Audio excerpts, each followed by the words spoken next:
sedikit. Kita akan menghadap hadirat Tuhan. Kita akan membuka kepala, mohon berkat serta berkat-berkatnya dalam ibadah pada pagi hari ini. Haleluya, haleluya, haleluya, haleluya.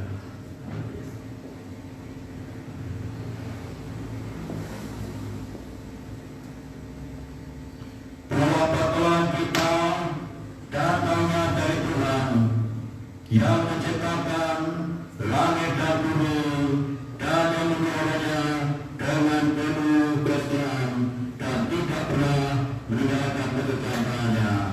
Turunlah kiranya anugerah dan sejahtera dari rahmat Allah Bapa, Tuhan kita Yesus Kristus, di dalam saudara kudus kiranya menyertai ibadah pada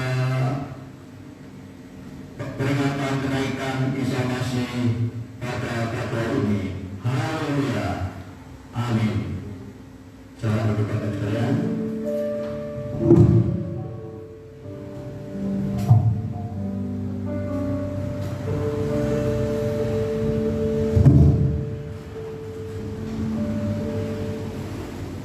Shalom Bapak Ibu yang terkasih dalam Tuhan, dimanapun Bapak Ibu saudara berada. Puji Tuhan, kita dapat bersekutu bersama dalam ibadah kenaikan Tuhan Yesus ke surga. Satu sukacita bagi kita semua, sebab Yesus naik ke surga bukan untuk meninggalkan kita, tetapi untuk menyediakan tempat yang terbaik bagi setiap kita yang percaya dan mengasihinya. Mari buka hati kita bersama. Mari naikkan syukur dalam pujian dan penyembahan kita pagi hari ini, sebab Dialah yang layak untuk kita sembah dan agungkan. Haleluya. Ku bersyukur padamu Tuhan atas kasih-Mu. Mari bermasmur, ku bermasmur bagi nama-Mu yang kudus.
Terima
baik lewat pujian dan penyembahan kami. Karena Engkau yang begitu mengasihi kami. Engkau rela mati disalibkan, bangkit, dan sekarang naik ke surga. Dan Engkau memberikan Roh Kudus untuk setiap kami, memberikan kekuatan kepada kami. Karena itu saudara-saudari yang terkasih, berilah kepada Tuhan kemuliaan namanya, bawalah persembahan, dan masuklah menghadap Dia. Sujudlah menyembah kepada Tuhan, berhiaskan kekudusan. Mari dalam ucapan syukur kita berikan yang terbaik bagi Tuhan. Ku beri yang terbaik bagimu, ku relakan segalanya, yang terbaik bagimu. Senang hatiku dan senang jiwaku, mari berikan yang terbaik. Ku beri yang terbaik bagimu, ku relakan segalanya, yang terbaik bagimu. Senang hatiku dan senang jiwaku, mari katakan, ku beri yang terbaik. Ku beri yang terbaik bagimu. Katakan dengan segenap hati, ku relakan segalanya, yang terbaik bagimu. Senang hatiku dan senang jiwaku, senang hati kami Tuhan. Senang hatiku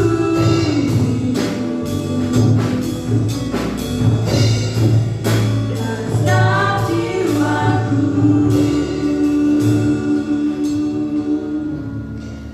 Benar Tuhan, kami berikan segalanya, sebab sesungguhnya hidup kami ini adalah milik-Mu.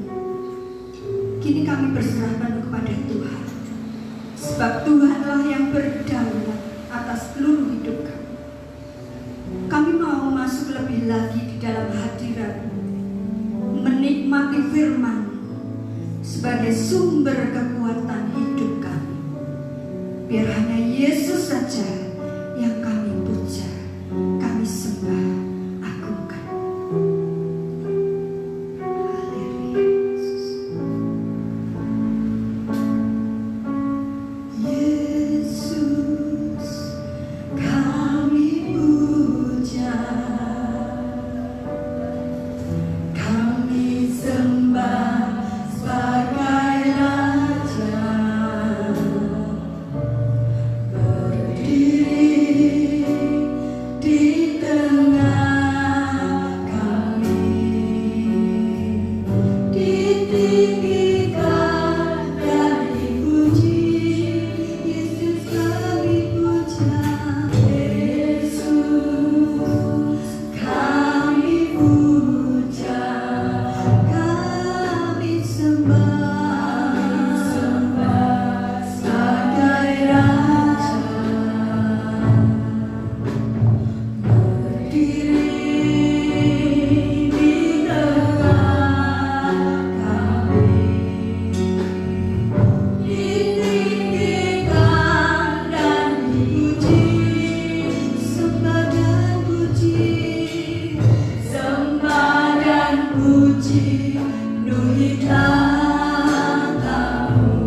Sebagaimana pujian ini ya Bapa, bahwa Tuhan Yesus adalah Raja di atas segala raja.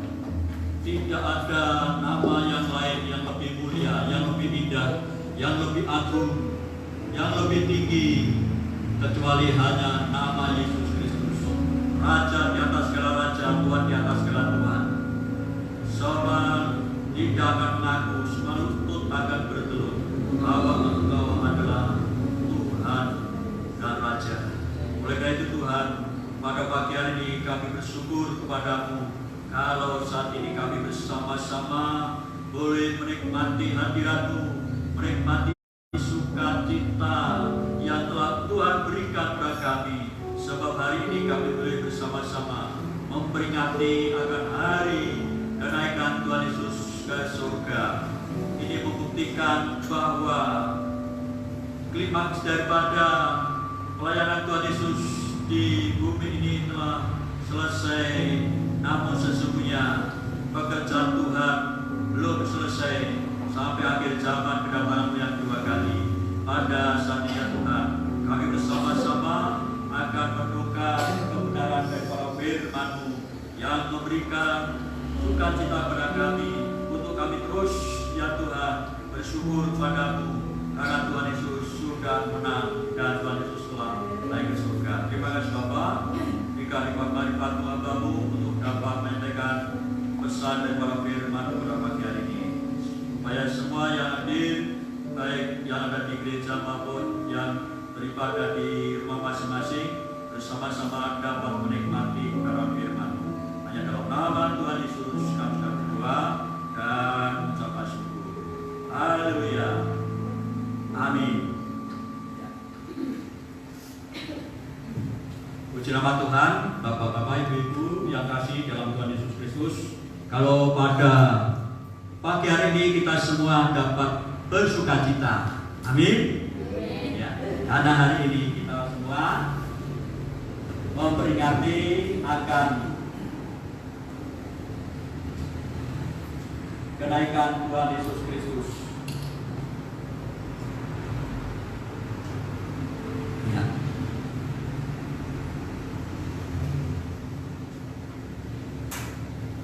Oleh itu mari kita akan bersama-sama membaca firman Tuhan yang akan saya ambil di dalam Injil Lukas. Injil Lukas pasal yang ke-24.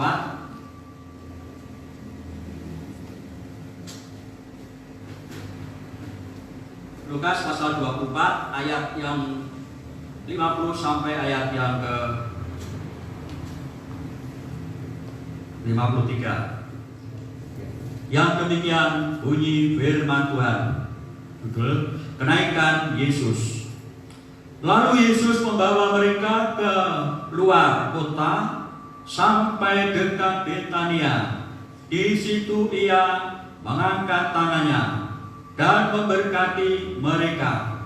Dan ketika ia sedang memberkati mereka, ia berpisah dari mereka dan terangkat ke surga. Mereka sujud menyembah kepadanya. Lalu mereka pulang ke Yerusalem dengan sangat bersukacita. Mereka senantiasa berada di dalam bait Allah dan memuliakan Allah. Amin. Bapak Ibu saudaraku yang kasih dalam Tuhan, ketika saya masih sekolah di SD, sekolah dasar, juga mungkin Bapak Ibu sekalian ingat ya, bahwa pada waktu itu ada satu pelajaran, yaitu pelajaran ilmu alam ya, tentang gravitasi ya, gravitasi bumi. Gravitasi pada katanya yaitu gaya berat atau gaya bobot ya. Maksudnya yaitu bahwa semua benda, baik itu benda padat, benda cair yang mempunyai motif berjenis ya, akan selalu jatuh ke bumi ya. Karena apa? Karena ada daya tarik dari bumi ya. Satu contoh, Kalau saya melemparkan benda ini, pasti benda ini akan turun ke bawah, ya. Namun hal ini tidak berlaku untuk diri Tuhan Yesus Kristus, ya. Dia terangkat naik, ya, naik ke mana? Surga. Kenapa? Karena Tuhan Yesus tidak terpengaruh dari gravitasi bumi, tapi Tuhan Yesus yaitu terangkat karena ada gravitasi dari surga. Karena Yesus sendiri sudah berkata dalam Yohanes 3:13, tidak ada seorang pun yang pernah naik ke surga selain daripada Dia yang telah turun ke surga, yaitu Anak Manusia. Ya. Pertanyaannya, mengapa Yesus kembali ke surga? Karena tujuannya, ya. Yang pertama, yaitu Yesus naik ke surga untuk menghadap Bapa, ya. Menghadap Bapa. Ya. Kita baca dalam Yohanes pasal yang ke-16 ayat 28. Yang demikian bunyi firman Tuhan. Aku datang dari Bapa, dan aku datang ke dalam dunia. Aku meninggalkan dunia pula dan pergi kepada Bapa. Kenapa Dia datang kepada Bapa? Karena untuk melaporkan bahwa tugasnya sudah selesai. Seorang duta atau utusan bila diberi tugas oleh seorang raja atau pimpinannya, ya, setelah ia melaksanakan tugasnya dengan baik dan selesai, ya, maka dia akan kembali dan melapor kepada tuannya atau rajanya. Demikian pula Yesus Kristus yang diutus oleh Bapa ke dalam dunia ini untuk mengemban satu misi yang mulia. Karena begitu besar kasih Allah akan dunia ini sehingga diberikannya anaknya yang tunggal, ya, supaya barang siapa yang percaya padanya tidak binasa, melainkan beroleh hidup yang kekal. Yesus sendiri menyadari bahwa ia diutus oleh Bapa. Banyak ayat dalam firman Tuhan bahwa Dia, Bapa mengutus aku, ditulis dalam Injil Yohanes 3:17, Yohanes 4 ayat 34, Yohanes 5 ayat 24, Yohanes 8 ayat 16, Yohanes 9 ayat 4, Yohanes 17 ayat 18, Yohanes 20 ayat 21, ya, kebanyakan memang dalam Injil Yohanes, dan hanya satu dalam Injil Lukas pasal 4, ya. Tuhan Yesus menghadap Bapa untuk melaporkan bahwa tugas misinya di dunia yaitu sebagai anak domba Paskah, ya, yang mengangkut dosa isi manusia yang berdosa, ya, supaya barang siapa percaya padanya, ya, tidak binasa, ya.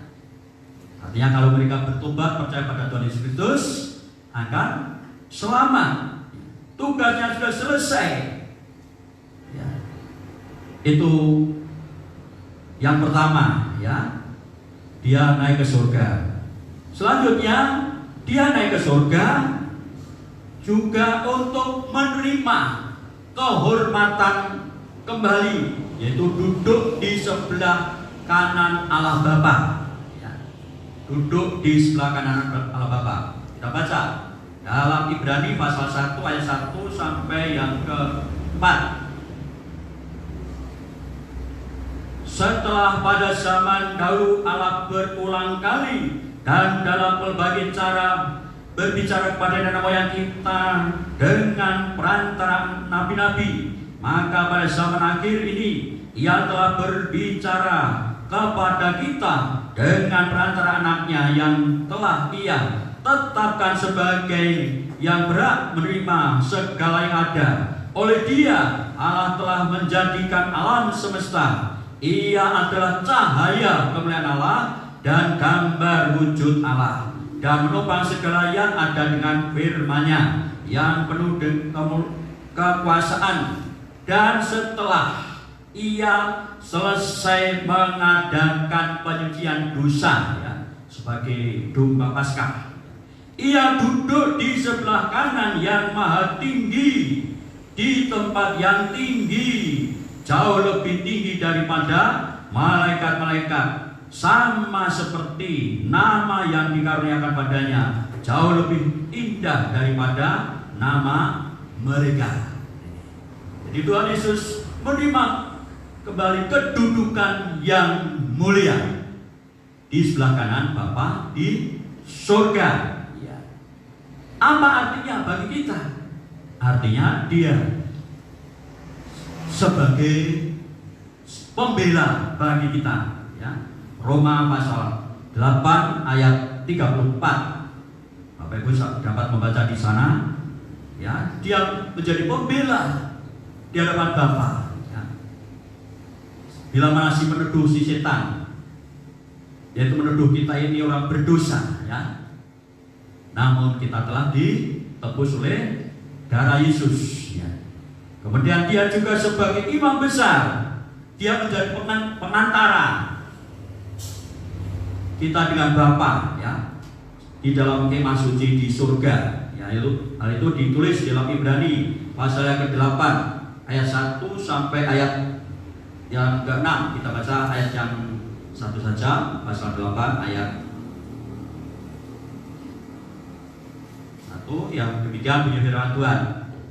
Inti segala yang kita bicarakan itu ialah kita mempunyai imam besar yang demikian, yang duduk di sebelah kanan tahta yang maha besar di surga. Dan selanjutnya bagi saudara dapat membaca sampai ayat 6, ya. Dia sebagai imam besar, ya, di surga. Untuk apa? Mendoakan kita yang sudah diselamatkan ini supaya tetap kita ini di dalam anugerah keselamatan, ya. Bukan kita yang berdoa minta keselamatan, ya, untuk nabinya, tapi yaitu Tuhan Yesus mendoakan kita supaya kita tetap yaitu selamat, ya, yaitu. Selanjutnya, saudaraku yang kasih dalam Tuhan, bagian yang kedua, apa tujuan Tuhan Yesus naik ke surga? Ya. Tujuannya yaitu dia kembali ke surga guna kepentingan kita. Ya. Kita baca ayat yang ke pasal 9 ayat 24. Ibrani 9 ayat 24. Sebab Kristus bukan masuk ke dalam tempat kudus buatan tangan manusia, yang hanya merupakan gambaran saja dari yang, tetapi ke dalam surga sendiri untuk menghadap hadirat Bapa guna kepentingan kita. Menghadap hadirat Bapa guna kepentingan kita. Mengapa dia naik ke surga? Meskipun kenaikannya ke surga merupakan perpisahan, ya, dengan para murid-muridnya, justru hal ini berguna bagi murid-muridnya dan juga bagi kita semua. Sebab dia naik ke surga untuk menyediakan tempat bagi kita. Yohanes 14:1 sampai 3 mengatakan, janganlah gelisah hatimu, ya, percaya pada Allah, percayalah juga padaku, sebab di rumah Bapakku banyak tempat, ya. Aku pergi ke sana untuk menyediakan tempat bagimu, supaya setelah aku menyediakan tempat, aku akan datang kembali untuk menjemput kamu semua. Ini suatu berita sukacita. Dan pembahasan ayat ini sering kami sampaikan ketika ada ibadah penghiburan, ya. Selanjutnya dia pergi ke surga, ya, menghadap Bapa supaya apa? Supaya Roh Kudus datang, ya. Roh Kudus datang untuk melanjutkan pekerjaan Tuhan Yesus di bumi ini, ya. Artinya supaya banyak orang percaya, banyak orang bertobat, banyak orang menerima Yesus sebagai juru selamat. Kisah Rasul 1 ayat 8 mengatakan, tapi kamu akan menerima kuasa kalau Roh Kudus turun ke atas kamu, dan kamu akan menjadi saksiku di Yerusalem, Yudea, Samaria sampai ke ujung bumi. Ya. Nah, di sini besok minggu akan disampaikan oleh Bapak Yosua Yasin, ya. Roh Kudus tinggal di dalam diri orang-orang percaya, yaitu para murid, untuk menyertainya sampai ke surga Allah. Ya. Nah, hal itu juga ditulis dalam Yohanes 14 6 sampai 17 dan juga dalam Matius pasal 20 ayat pasal 28 ayat 20 bagian B, ya. Dengan demikian orang-orang percaya itu tidak ditinggalkan seperti anak yatim piatu sendirian, ya. Namun Tuhan Yesus akan selalu menyertai orang-orang yang percaya dengan yaitu kuasa Roh Kudus yang akan diberikan, ya, dijanjikan ketika Roh Kudus curahkan pada hari Pentakosta, ya. Amin. Jadi kenaikan Tuhan Yesus ke surga itu merupakan klimaks puncak, ya, kehidupan Kristus di dunia. Kehidupannya, kematiannya, kebangkitannya serta kenaikannya semakin menegaskan, ya, tentang ketuhanan Tuhan Yesus Kristus, ya. Selama 40 hari setelah bangkit, ia berulang-ulang kali menampakkan diri kepada murid-muridnya untuk menegaskan tentang kerajaan Allah. Lalu dia harus naik ke surga. Ini membuktikan bahwa dia adalah Tuhan dan Juru Selamat yang diutus Bapa dan kembali kepada Bapa. Amin. Nama Tuhan. Mari Bapak Ibu sekalian, kita akan bersama-sama bagi berdiri. Kita akan berdoa. Haleluya, haleluya. Haleluya. Haleluya, haleluya. Haleluya. Haleluya. Haleluya. Dengan penuh ucapan syukur ya Bapa, kami telah merenungkan kebenaran daripada firman-Mu pada pagi hari yang sungguh memberikan sukacita kepada kami, sebab Tuhan Yesus yang telah datang dalam dunia ini memban satu tugas misi yang mulia, yaitu sebagai anak domba Paskah bagi umat manusia di bumi ini. Barang siapa yang percaya pada Tuhan Yesus, barang siapa yang mengimani, dan barang siapa juga yang mempraktikkan akan yaitu sakramen yang Tuhan Yesus perintahkan, baik itu baptisan air dan juga perjamuan kudus yang merupakan lambang daripada kematian Tuhan Yesus untuk menghapus dosa umat manusia. Kami percaya bahwa kami yang sudah percaya ini akan sungguh-sungguh kami mendapatkan keampunan dosa dan keselamatan yang dari Tuhan Yesus. Dan saatnya nanti kami akan bersama Tuhan karena Tuhan telah menyediakan tempat bagi kami. Terima kasih Bapa untuk kebenaran firman ini, dan Tuhan memberkati baik umat-Mu yang ada di gereja ini maupun di rumah masing-masing. Hanya dalam berkat nama Tuhan Yesus kami sudah berdoa dan ucap syukur. Haleluya. Mari kita akan tundukkan kepala sekali lagi. Haleluya. Haleluya. Haleluya. Haleluya. Haleluya. Tuhan memberkati engkau dan melindungi engkau. Tuhan menyinari engkau dengan wajah-Nya dan memberi engkau kasih karunia. Tuhan menghadapkan wajah-Nya kepadamu dan memberi engkau damai sejahtera, yang damai sejahtera dari Bapa Surgawi dalam kasih Tuhan Yesus Kristus serta melalui kuasa Roh Kudus senantiasa menyertai kita semua sampai Maranatha, parusia Tuhan Yesus Kristus datang kembali menjemput kita semua. Haleluya. Amin.